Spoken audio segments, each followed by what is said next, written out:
Hello and welcome to another fun-filled edition of Adam's Music Box, where today I want to answer a question that I've asked myself quite a few times, and that is, who is the musician that always makes you happy? Who is someone who only produces upbeat and happy songs? And even if they do something that's a bit more of a ballad or even touching on the melancholic musical zone, who is someone that always ends up putting a smile on your face? And the name that instantly came to me was Billy Ocean. Now, Billy Ocean was born in Trinidad, a country with an incredibly rich music history in spite of its small size. He then moved to England, worked a lot in London, worked in the US, worked around the world. And his first album as Billy Ocean came in 1976. It was a self-titled album, and it produced a really good song called Love Really Hurts Without You.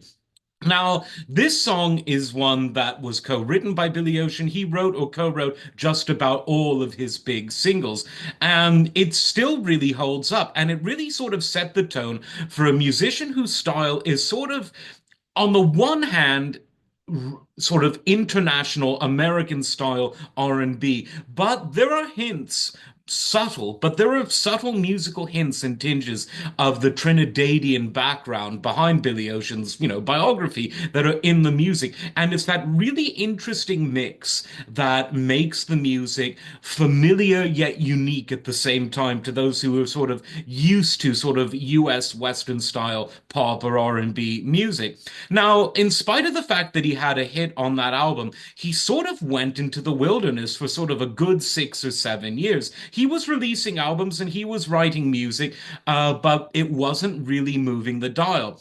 But he never gave up. And then in 1984, he released an album called Suddenly, where he wrote or co-wrote all of the songs. Now, this album was his absolute breakout album and arguably his best, if not one of his best. The opening track became his signature song, and this is Caribbean Queen, No More Love on the Run.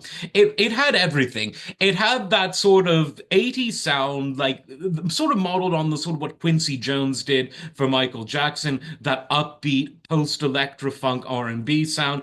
And the song was just, it's a fun, happy song. And the way he sings it, you can hear the smile on his face, if that makes sense. And the whole album is just really well written, really well produced, really well performed. And from there on in, the hits kept coming. In 86, he released Love Zone, and that had the single When the Going Gets Tough, The Tough Get Going, which featured in a film. I can't remember its name. I think it was the Crown of the, not the crown, the Jewel of the Nile.